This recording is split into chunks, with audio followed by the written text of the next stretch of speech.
Бүгін бақшаның үлкен түркеміне еруші малай қызлар урамға ойнарға түгіл экскурсияға шыға. Улда болса жеулілер юлы бойынша.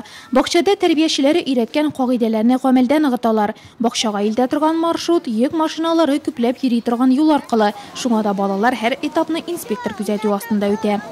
Bu profilaktik мероприятиялар барышында biz балаларның yol yürü қағиделері, күнікмелерін бұлдыру, оларның иден, мектепке, мектептен иге қайтуларын, хабаруларын, да yol қағиделерін дәріс kullanulарын текшіребіз, һәм шулай ук теоретик білімлері барышында шулай практик күнікмелерінен ныгытабыз. Мұндай шаралар бик керек деп санайбыз. Балаларның юл қағиделерін білуі зарур. Қағиделер қобатланды, ныгыту үшін кире юлға шығарға да була. Тик алдан иң тәртиплеләргә бүләкләр таратыла. Бу юл йөрү қағиделерін искә төшереп торачак китап һәм утны кире кайтаручы фликерлар.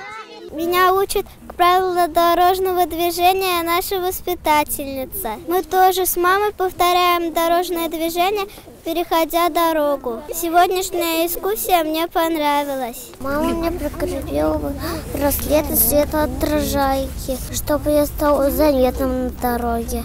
Я знаю правила дорожного движения. Я соблюдаю правила дорожного движения.